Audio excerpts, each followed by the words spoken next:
Bonjour, bienvenue dans une nouvelle vidéo et aujourd'hui j'avais envie de vous partager plus de l'expérience personnelle on va dire, mais là aussi avec toute une portée symbolique et d'enseignement, d'où le titre de cette vidéo, ce que j'ai appris en travaillant en boulangerie. Alors, je vais un petit peu faire un petit résumé de mon parcours et vous expliquer le titre plus exactement de cette vidéo. Donc, j'ai fait des études de journalisme. Après mon bac, j'ai fait des études de journalisme. Après mes 3 ans d'études de journalisme, j'ai travaillé pour une émission de télé qui était sur France 2, qui s'appelait Mille et une vies. C'était présenté par Frédéric Lopez. Et c'était une émission où on invitait des gens à partager leur parcours de vie avec toujours une intention de partager sur la résilience. Donc c'était des histoires très fortes de personnes pas connues comme de personnes parfois connues et qui partageaient vraiment voilà, cette boule d'espoir et de résilience pour inspirer les gens. Et donc, moi, mon job à ce moment-là, c'était tant que journaliste, de trouver les invités, de les interviewer, de les accompagner en plateau et de faire des sujets comme ça. Donc, l'émission a duré 1 an, mais n'a pas été reconduite parce qu'on ne faisait pas assez de téléspectateurs. Donc, voilà, les dures lois de l'audience en télé. Et moi, à ce moment-là, il y avait quand même pas mal toute ma dimension créative qui me titillait. Et cet appel voilà, de créer notamment pour les enfants qui était très présente. Et donc, j'ai pas continué dans la branche du journalisme. Je me suis plutôt consacrée à développer mes projets perso à ce moment-là qui m'habitaient. Et à côté, je faisais du babysitting. Sauf qu'il y a eu la période Covid. Et les enfants restaient à la maison. Donc, il y avait beaucoup moins besoin de babysitters. Et à ce moment-là, je me suis dit, tiens, qu'est-ce que je peux faire? Sachant que pour moi, le journalisme, ça résonnait plus pareil parce que en fait, j'avais envie d'informer et à ma manière. Et c'est d'ailleurs ce que je fais aujourd'hui à travers mes vidéos, à travers mes livres, à travers les posts que j'écris. Voilà, c'est de l'information, mais fait différemment. Voilà, avec d'autres sources que ce qu'on peut trouver, on va dire, dans les médias, on va dire plus relié à la source directe. Et donc à ce moment-là, je me dis, tiens, qu'est-ce que j'ai envie de faire? Et c'est là que m'est venue l'idée, l'appel, tiens, si je travaillais en boulangerie, parce que j'adore aller acheter des petites viennoiseries en boulangerie. Pour moi, ça symbolise vraiment l'univers de l'enfance, voilà, cette douceur. Ouais, c'est comme un petit havre de paix, super accessible, parce que les produits qui sont vendus sont quand même assez accessibles, mais c'est comme des petits nuages de rêve. Pour moi, ça évoquait pas mal ça. Et donc, j'ai postulé dans des boulangeries à Paris. À ce moment-là, je vivais à Paris, où j'aimais bien aller en tant que cliente, parce que je ne me voyais pas du tout vendre quelque chose que je n'aurais pas mangé ou apprécié. Pour moi, c'était obligé voilà, de vendre quelque chose que moi-même j'apprécie et que j'adore. Donc c'est comme ça que j'avais commencé à travailler dans une boulangerie à Paris et ça avait beaucoup plu. Et de fil en aiguille, en fait, en déménageant, notamment dans le sud, il y a maintenant 2 ans, et maintenant à Nantes, il y a 1 an, et pareil, en arrivant dans une ville où je ne connais absolument personne, c'est là que je me suis dit, tiens, et si je continue à travailler à côté de ce que je fais en termes de créativité, de mes livres pour enfants, des vidéos, tiens, et si voilà, je continuais de travailler dans la boulangerie pour créer et entretenir du lien humain avec les gens, surtout dans une ville où je connais personne. Donc j'ai postulé dans une boulangerie dans le centre de Nantes et, euh, et voilà, et c'est super intéressant et riche.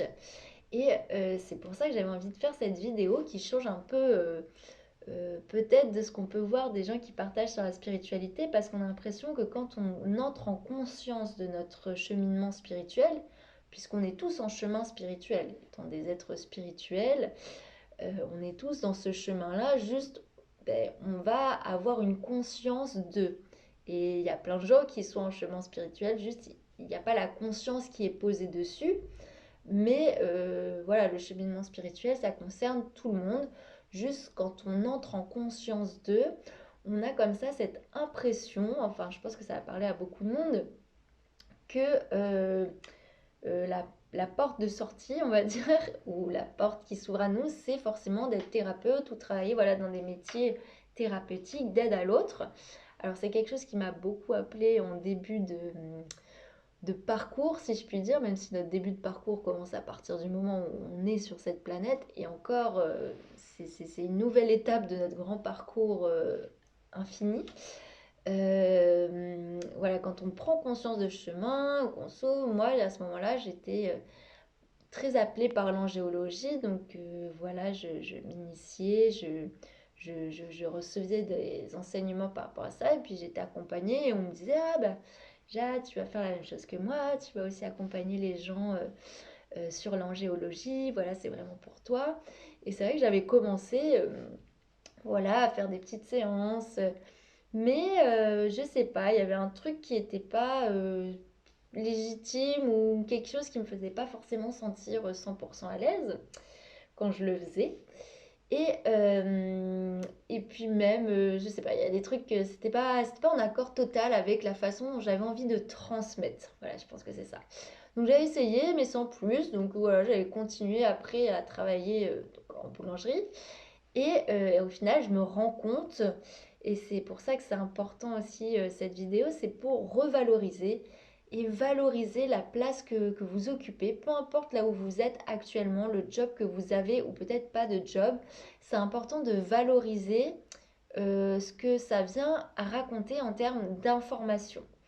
Je dis bien d'information parce que au-delà, par exemple, de travailler en boulangerie, et ben, ça comporte tout un tas d'informations qui vient m'enrichir intérieurement sur mes qualités, ce que je peux apporter humainement parlant à partir de là où je suis et où j'en suis.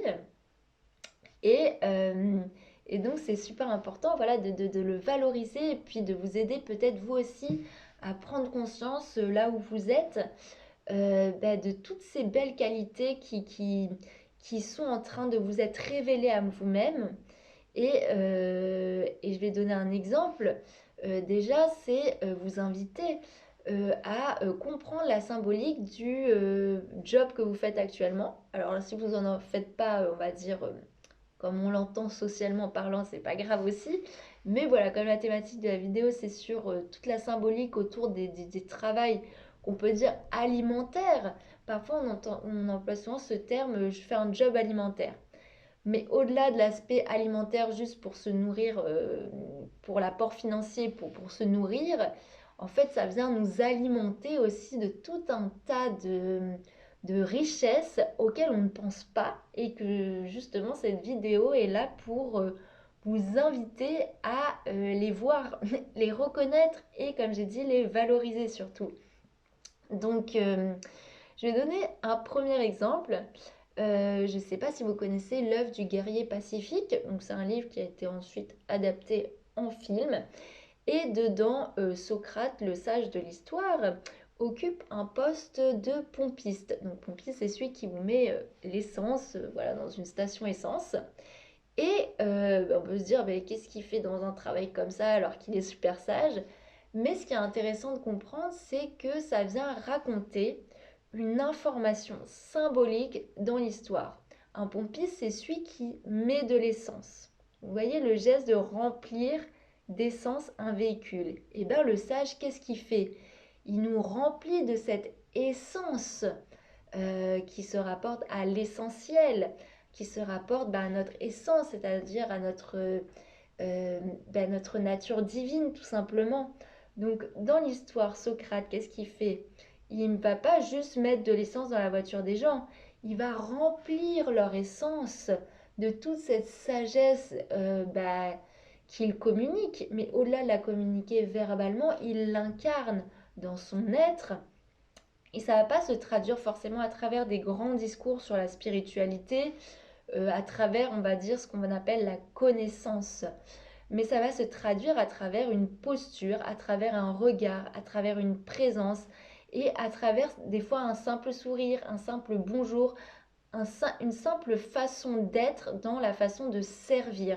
Et servir la personne qui se présente à nous, que ce soit dans un commerce, ou là je prends l'exemple du pompiste qui aide les gens à remplir leur voiture d'essence. Donc la voiture, là encore, c'est le véhicule terrestre dans lequel eh bien, on se déplace, qui se déplace grâce à notre essence vitale, notre essence divine. Et donc, ce Socrate, il vient nourrir tout cet aspect-là, mais pas avec, là encore, comme je dis, des grands discours, mais avec des choses très simples qui font partie en fait des choses simples du quotidien. Parce que la spiritualité, elle se vit certes à travers des grandes expériences qui peuvent nous transformer, que ce soit à travers une pratique de méditation, de choses très spécifiques qui vont être encadrées dans des moments, on va dire, spécifiques. C'est ce qu'on retrouve notamment beaucoup dans la spiritualité, on va dire, un peu moderne, c'est-à-dire de l'enfermer dans des moments très précis. Mais une fois qu'on revient à la vie quotidienne, c'est aussi voilà, de garder cet ancrage. Et quand je parle d'ancrage, c'est un ancrage dans le câblage avec notre essence divine qui est là pour se manifester à chaque moment et pas uniquement quand on est en position de méditation ou uniquement quand on est dans un ashram. Et ça, Socrate, il va le transmettre à travers le simple fait de servir son prochain à travers son métier, par exemple, de pompiste. Et quand je parle de servir, c'est pas uniquement servir la personne qui se présente à nous dans son job, mais c'est être au service du divin à ce moment-là. Et être au service du divin, eh bien, c'est tout simplement créer l'espace en soi pour laisser comme ça notre essence divine bien agir, servir.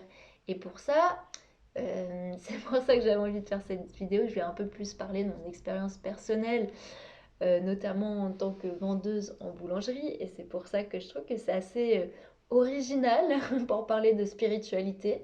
Mais au moins, on parle de choses concrètes et je pense que ça vous parlera aussi beaucoup pour les jobs que vous faites ou que vous avez fait, parce que ça peut être sympa aussi de voir tous les petits jobs qu'on a fait dans sa vie et d'en comprendre la symbolique et de comprendre aussi toute la richesse que c'est venu nous apporter, ce que nous on a apporté aux autres, parce que souvent on a du mal à s'en rendre compte.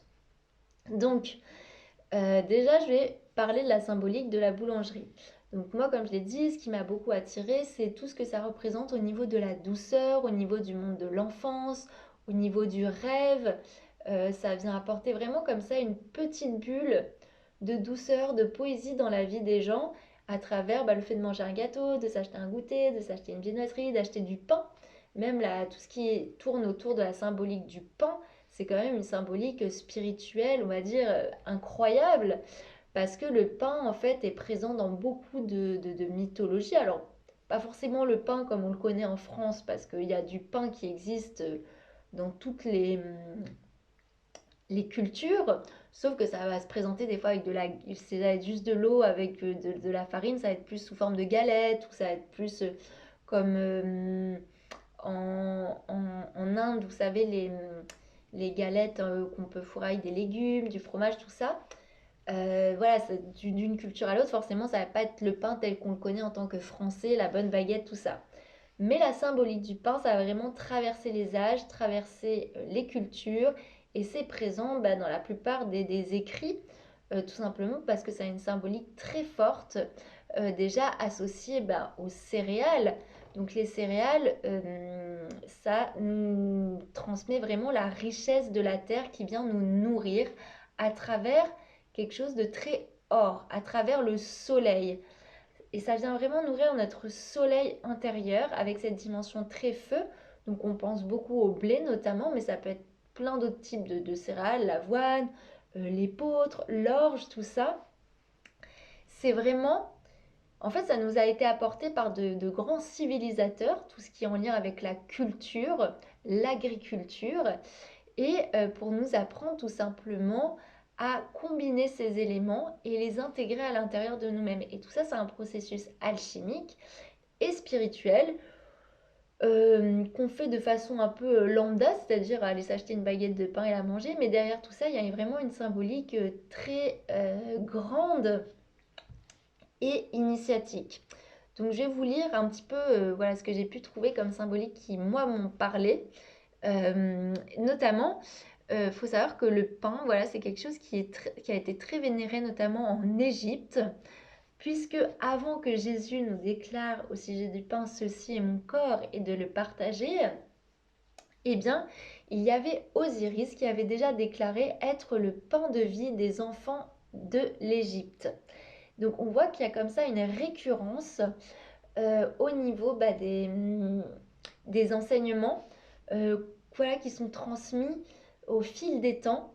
Voilà, on porte les mêmes enseignements, on les transmet et on utilise toujours cette symbolique du pain parce que le pain en fait rassemble les quatre éléments. Donc l'élément de la terre à travers la farine qui est employée. Donc là j'ai pris l'exemple du blé qui est lui-même empreint des quatre éléments dans sa manière de pousser. Ensuite, il va y avoir l'eau.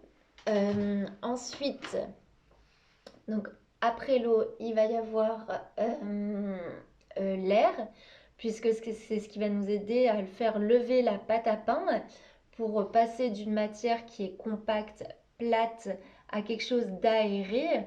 On va comme ça élever la matière grâce à la dimension de l'esprit. Et il va y avoir aussi le feu par lequel on va faire cuire le pain et par lequel ça va être digeste. Ça va pouvoir être assimilé parce que la pâte à pain crue, c'est pas très digeste. Ça peut se manger, mais c'est pas très digeste. Donc pour digérer les choses, il faut les faire passer par le feu créateur, le feu digestif. Et on va aussi ajouter une petite pincée de sel qui est en lien avec le corps en alchimie. Donc tout ce processus alchimique que raconte le pain, eh bien c'est quelque chose qu'on va ensuite intégrer à travers le processus de mastication, de digestion qu'on va intégrer dans notre corps de chair, dans chacune de nos cellules. Donc en fait, on ne fait pas juste que manger quelque chose de physique, du pain, voilà, comme quelque chose de très commun. Mais en fait, c'est toute une intégration d'un processus alchimique et d'enseignement des quatre éléments, de la façon dont ils se combinent pour en fait élever, enseigner et bien nourrir de l'intérieur et nous aider aussi après à nourrir l'ensemble de ce qui nous entoure puisque ça va nous donner de la force, de la vitalité pour pouvoir ensuite agir dans le monde physique dans lequel on est invité à tout simplement être et faire par la même occasion. Donc la symbolique du pain, voilà, elle est très très riche. Et aussi, elle est symbole de communauté. C'est quelque chose voilà, qui va rassembler. C'est quelque chose qui va faire partie de la vie quotidienne des gens. C'est un processus qui se répète et qu'on partage et qui aussi réunit tout le monde parce que le pain, c'est quelque chose qui est quand même assez accessible. Voilà, que la personne qui n'a pas beaucoup de sous, la personne très riche va pouvoir y avoir accès. Et voilà, c'est un produit qui est très simple et qui est beaucoup connoté à la dimension aussi d'humilité parce que c'est très nutritif en tant que tel et en même temps très simple. Donc voilà pour les grandes lignes de la symbolique du pain. Il y en a beaucoup d'autres, mais voilà, c'était pour faire les grandes lignes. Maintenant, je vais vous parler de ce que moi j'ai pu observer en travaillant en boulangerie. La première chose, c'est l'impact qu'on peut avoir dans la vie des gens sans s'en rendre compte. Alors, parce que quand on est derrière une caisse, par exemple en vente, mais ça peut être très bien une caisse dans un supermarché ou autre chose, voilà. Donc moi, je parle en boulangerie. Les personnes viennent acheter du pain. Donc moi, je vais leur servir le pain avec les mains. Donc déjà, il y a une dimension de magnétisme, puisque tout ce qu'on va toucher avec les mains va porter une vibration, la vibration avec laquelle on l'a touché, et on va consciemment ou inconsciemment induire notre fréquence du moment, tout ce qu'on vit à l'intérieur, d'un point de vue émotionnel, d'un point de vue de conscience, quand on va le toucher.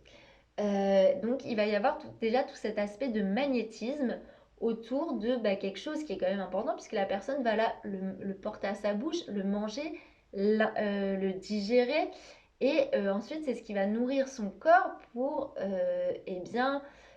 agir dans la vie. Donc vous voyez, indirectement, en vendant de la nourriture, en servant de la nourriture, on va nous-mêmes apporter une énergie particulière à ce que la personne va en fait ingérer. Et ça, je trouve que c'est quelque chose d'assez magique, parce que quand on s'en rend compte, on a un super pouvoir. Le super pouvoir de pouvoir mettre de la bonne humeur, de la joie, de l'amour, une conscience de guérison dans tout ce qu'on va pouvoir vendre, servir aux gens. Notamment, je sais qu'en boulangerie, on fait aussi des petits verres d'eau parce qu'il y a un coin pour que les gens puissent manger. Et bien, le fait de servir de l'eau, on peut magnétiser l'eau et ça va avoir une influence sur la personne. Donc, si je sers mon verre d'eau en grommelant, en n'étant pas content, en ressassant des pensées, et bien indirectement, je vais induire le verre d'eau que je vais servir à la personne et ça va avoir influencé quelque part la personne indirectement. Ça, c'est tous les jeux énergétiques dont on n'a pas conscience dans le quotidien. Mais si on regarde à travers un autre prisme, à une échelle plus élevée, à travers la dimension énergétique de ce qui se passe, on se rend compte que c'est un pôle énergétique, là où on se trouve au travail, où on est en fait comme, comme des magnétiseurs, des thérapeutes de l'énergie, parce qu'en fait la personne arrive avec son énergie, donc nous déjà on récupère à travers le bonjour, le sourire, qu'est-ce qu'on veut lui servir, on se met au service de la personne en lui donnant ce qu'elle souhaite. Et en fait, toute l'intention que je vais mettre, à partir du moment où j'ai conscience de ça, je peux vraiment mettre une conscience d'amour, de souhait de guérison, d'apporter de la joie à la personne dans la façon dont je vais servir le pain et je vais me présenter à elle. Et il y a comme ça une responsabilité, mais une responsabilité qui n'est pas comme une punition. Mais quand je parlais tout à l'heure de se mettre au service, c'est au service du service que je rends, mais au service de toute la dimension divine qu'il y a là-dedans, puisque je crée l'espace pour que le divin tout simplement fasse son œuvre dans la façon dont je vais servir. Donc déjà, il y a toute cette dimension de magnétisation. Et ça, je trouve ça super riche. J'ai fait des petits dessins que je vais vous montrer. Donc la personne vient dans la boulangerie, je lui sers son pain. Et en étant par exemple dans le centre de Nantes, ça va avoir un impact sur toute la ville. Parce que souvent, ça m'arrive le week-end de me promener et de croiser des gens que je sers à la boulangerie. Je fais ah, mais c'est monsieur pain au chocolat, ah, c'est monsieur petit épeautre. Et en fait, je me rends compte que c'est concret, c'est-à-dire que l'influence, par exemple, que je peux avoir inconsciemment en travaillant dans une boulangerie, ça va avoir une influence globale sur la ville et ça va créer un écosystème. Parce qu'en fait, une ville, c'est un écosystème et dès qu'on se croise, ça crée comme ça un grand champ d'énergie. Et moi, je peux être un catalyseur, un, voilà, un changement. Je peux jouer avec l'énergie, je peux agir sur celle-ci et je peux agir sur une dimension vaste, aussi vaste qu'une ville, par exemple. Donc là, moi, je parle de Nantes, c'est là où j'habite. Parce que je m'en rends compte que, par exemple, là où je travaille, il y a le fromager qui vient, il y a, je sais pas, une maîtresse d'école, il y a tous les commerçants du quartier qui viennent. Donc déjà, par exemple, dans ma façon de vendre le pain ou le café à tous les commerçants du quartier qui viennent, ça va avoir ensuite une influence sur eux-mêmes dans leur commerce, comment ils vont vendre. Parce que si la personne, elle arrive de mauvaise humeur et que moi aussi je nourris cette mauvaise humeur-là parce que je le prends personnellement, parce que je récupère ça et que je décide d'entrer dans une sorte de confrontation, quand elle va repartir, je sais pas, dans son commerce, ça aura été nourri, cette dimension, je sais pas, de colère ou voilà, négative. Et ensuite, toutes les personnes qui vont rentrer dans son commerce vont récupérer ça. Et ça va être un cercle invertueux en fait, de l'énergie. Alors que si la personne arrive un petit peu, je sais pas, ronchon, et que voilà, je mets tout mon cœur pour être agréable, et que je puisse changer ce mood-là, ou du moins apporter comme un baume de réconfort, et bien déjà la personne repart apaisée, et ce qu'elle-même va transmettre par la suite à toutes les personnes qu'elle va croiser, ça va être différent. Donc c'est pour ça que le job que vous occupez, c'est pas simplement un job. Vous pouvez avoir une influence énorme et des fois bien plus grande que en tant que thérapeute attitré, que magnétiseur attitré, parce que certes, ça s'exerce dans un cabinet avec un nom bien précis, mais là, vous pouvez l'exercer dans votre vie quotidienne avec des choses du quotidien. Et quand je vois le nombre de personnes qui passent en caisse acheter une baguette, et que je croise ces mêmes personnes en ville, et ben je me dis waouh, l'influence elle est énorme en fait. On se rend pas compte si on, si on avait des yeux qui pouvaient voir au-dessus de du film qui se joue, eh bien on pourrait se rendre compte de l'influence énorme qu'on a quand on est aux yeux de la société qu'une petite caissière peut-être, mais d'un point de vue énergétique et d'un point de vue divin, on a un rôle magique. On a un rôle magique dans le quotidien des gens et je pense que ça arrive à plein de gens d'avoir une mauvaise journée et puis dans sa journée de croiser un regard bienveillant, un sourire, une parole bienveillante et ça nous change tout de suite le mood, surtout d'une personne qu'on ne connaît pas. Souvent, bah, ça nous redonne cette foi en l'humanité, cette bienveillance naturelle et humaine en fait. Et ça, j'ai envie de le valoriser, j'ai envie que vous puissiez le valoriser, peu importe le travail que vous pouvez occuper actuellement, c'est de valoriser votre place et de valoriser en fait la puissance et l'impact que vous pouvez avoir dans la vie des gens sans vous en rendre compte. Et, euh, et je le vois très bien, ça c'est quelque chose aussi que j'observe. Donc je parlais des soins, parce que oui, travailler en caisse, c'est de l'humain. Donc forcément, bah, quand on est très sensible aussi, on peut devenir éponge émotionnelle. Ça, je le prends en compte. Mais quand on ne prend pas les choses personnellement, eh bien on peut prendre plus de recul et mieux vivre justement tout ce qui est cet échange d'énergie.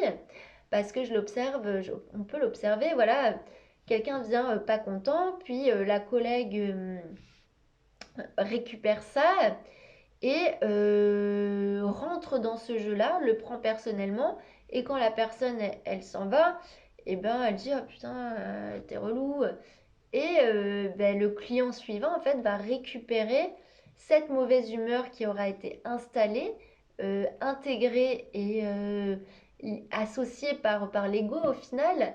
Et du coup, ça va faire comme ça un ping-pong, c'est-à-dire que la personne va devenir en fait l'esclave, le pantin de la mauvaise humeur, qui ne fait que ensuite après faire un ping-pong avec toutes les personnes qu'on va croiser.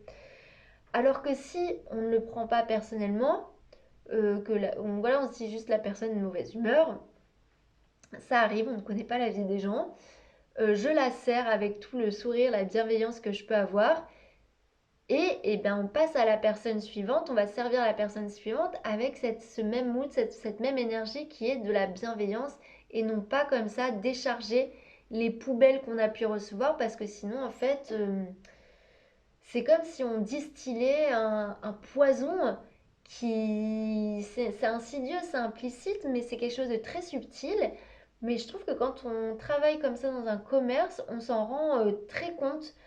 Voilà, on s'en rend très bien compte plutôt de cet effet boule de neige que peut avoir voilà, la mauvaise humeur et comment elle peut manipuler et venir habiter les gens au point bah, de se propager et, de créer comme ça un écosystème bah, involutif parce que en fait ça a vraiment un impact bien plus grand et plus large que ce qu'on peut l'imaginer. Donc peu importe là où on est, mais on a un rôle important. C'est pas de la. Je suis pas en train de parler de positivité toxique, c'est-à-dire. Parce que je peux comprendre qu'il peut y avoir des réactions en mode oui, faut pas se forcer à être gentil, faut pas se forcer, mais c'est pas. Je parle pas de se forcer, je parle juste d'être naturellement bah, bienveillant, naturellement dans sa joie, naturellement soi-même, naturellement son essence divine, et de lui laisser la place d'être en nous, en faisant en fait un accord avec nous-mêmes, de ne pas se laisser embarquer par les petits jeux de l'ego qui veulent nous faire croire et qui veulent nous influencer dans des petites histoires, voilà, de ronchonnerie, de possession par la colère, tout ça. Parce qu'en fait, c'est pas qui nous sommes vraiment, ça c'est des histoires qui viennent se raconter et qui viennent influencer et venir, voilà, comme des petits nuages noirs, nous faire oublier le soleil qu'on est. Et c'est trop important, je trouve, surtout dans les temps actuels, de se rendre compte de ça, de se rendre compte de l'influence qu'on peut avoir et de l'influence surtout dans des choses très communes. Parce que je trouve que c'est là où se révèle le plus la spiritualité, c'est dans les petits actes du quotidien. C'est pas en organisant une retraite en votre nom et en donnant des cours de méditation qu'on se révèle le plus. Là où on se révèle le plus, je trouve que c'est voilà, dans ces petites choses du quotidien. Et c'est là où on est le plus challengé aussi, parce que je trouve que c'est une merveilleuse expérience pour notamment expérimenter l'amour inconditionnel. Parce que moi, je fais le choix de servir la baguette de pain avec le même amour, la même joie, la même bienveillance à chaque personne. Peu importe qu'elle soit de mauvaise humeur, pas de mauvaise humeur, qu'elle dise bonjour ou pas. Je décide de rayonner cette même lumière comme le soleil rayonne sa lumière, peu importe que ce soit pour un criminel, que ce soit pour la personne la plus sainte, il rayonne parce qu'il fait en fait tout simplement, c'est pas qu'il fait, il est tout simplement ce qu'il est. Et ça, je trouve ça trop chouette de pouvoir avoir ce terrain d'expérimentation. Et je suis sûre que vous aussi, vous avez votre propre terrain d'expérimentation. Et je peux comprendre que voilà, sur ce cheminement spirituel, on cherche absolument à faire des métiers dits spirituels, sauf que des fois, les choses ne s'enclenchent pas comme notre volonté souhaite le faire se manifester au plus vite. Des fois, ça demande tout un processus. Et c'est pour ça que ce processus commence à partir de là où vous êtes actuellement et qu'il se révèle là où vous êtes actuellement, en fait, tout simplement. Parce que je me dis toujours qu'en vrai, eh bien, là où on se révèle le plus, c'est par exemple, bon là je vais prendre un exemple très extrême, mais vous voyez les films de fin du monde où d'un coup les gens ils ont plus de maison, ils ont plus rien. La seule chose qu'ils ont, c'est qui ils sont au moment précis.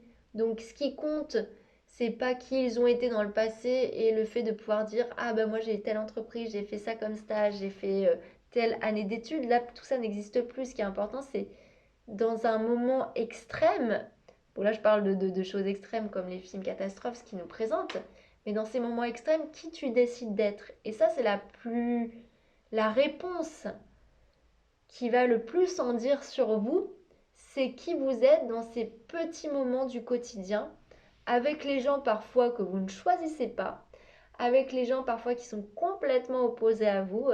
C'est qui est-ce que vous êtes dans ces moments-là? Et je pense que c'est ce qui en dit le plus long sur où on en est sur le chemin spirituel. Donc voilà, ça c'est vraiment ce que j'ai le plus observé, c'est vraiment ces échanges d'énergie et en quoi on peut avoir une responsabilité là-dessus au sein du commerce où on est ou au sein de la place que vous occupez, parce que ça a vraiment un impact bien plus vaste.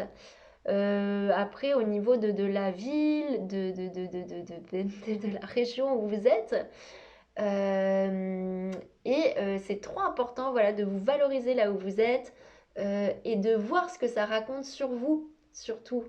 Moi, par exemple, je parlais de la boulangerie. Voilà, ça, je sais que j'aime beaucoup cette image de douceur et c'est ce que j'ai envie de transmettre à travers mes vidéos, à travers mes écrits, apporter de la douceur aux gens, être aussi à leur service, apporter voilà, cette écoute bienveillante, un sourire.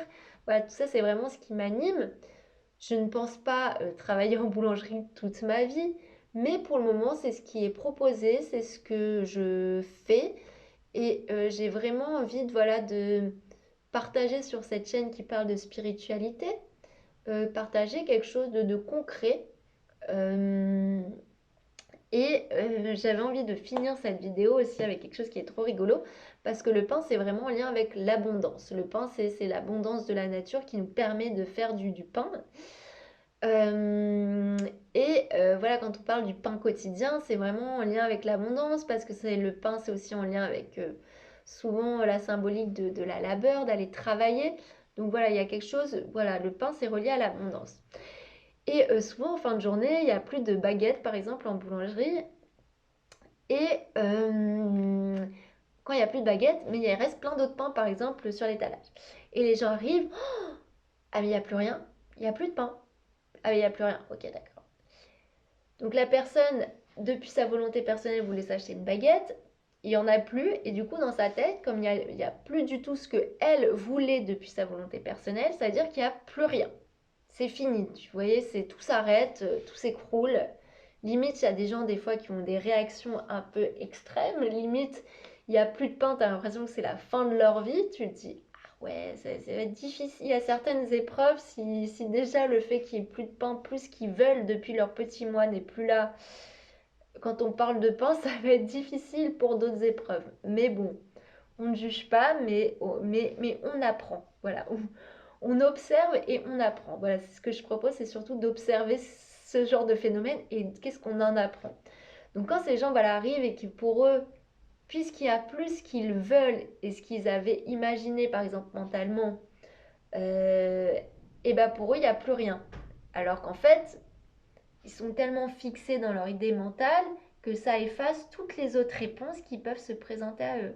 Et quand je parle de là, la boulangerie, je parle de quelque chose qui est bien plus vaste, vous le comprenez. Et c'est dommage parce qu'en fait, au final, ça se peut la personne, d'un point de vue de sa volonté, de son mental, voulait une baguette, donc une baguette classique. Mais peut-être que d'un point de vue plus global, peut-être que la vie s'est organisée, parce que la vie c'est toujours mieux que nous, que peut-être le meilleur pour elle, pour sa santé, pour sa digestion, c'était peut-être de prendre le pain au petit épeautre. Et comme c'était pas ce qu'elle avait, elle, voulu d'un point de vue mental, bah, toute sa journée s'est organisée pour qu'au moment où elle aille dans la boulangerie, la grande, la grande intelligence divine l'ait amenée à la boulangerie au moment où il n'y avait plus de baguette, plus ce qu'elle voulait depuis sa volonté, mais ce que la vie pouvait lui proposer de mieux pour elle à ce moment-là, c'est-à-dire le pain au petit épeautre. Sauf que la personne, comme elle va être fixée sur l'idée mentale de ce qu'elle voulait, eh bien pour elle, il n'y a plus rien. Il n'y a pas d'autre solution. Voilà, limite, c'est la fin. Limite, elle est punie. Parce que des fois, il y en a où on sent que... Ah, il n'y a plus de baguette. Ah, c'est toujours à moi que ça arrive. Putain, il n'y a plus de baguette. Tu sens trop que c'est... Limite, ils sont punis par la vie, quoi.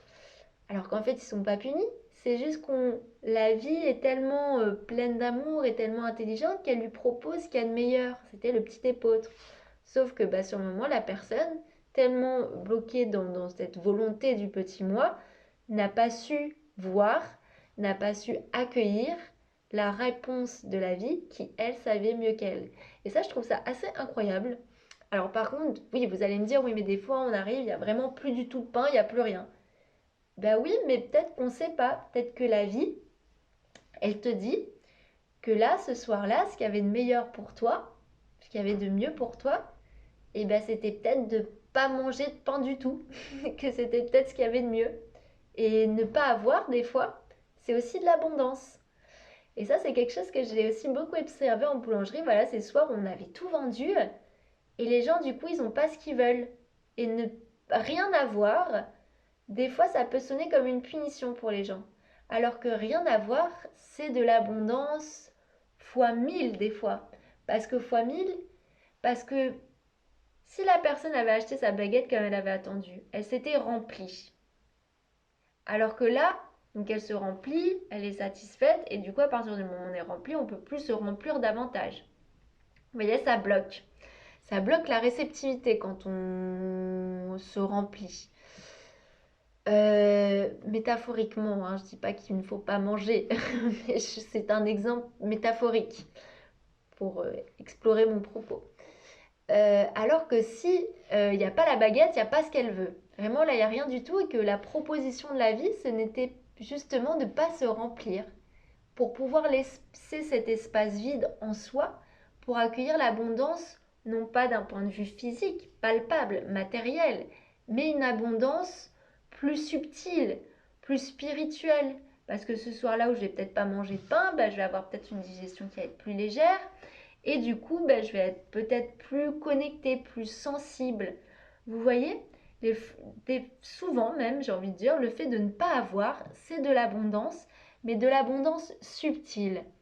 Et c'est pour ça que c'est important d'être ouvert, non pas uniquement à l'abondance matérielle, parce que ça c'est aussi une vision très matérialiste des choses, et souvent l'abondance et la loi d'attraction est souvent utilisée un peu à une vision, on va dire, capitaliste et matérialiste, alors que l'abondance c'est aussi le vide, parce que le vide c'est quoi?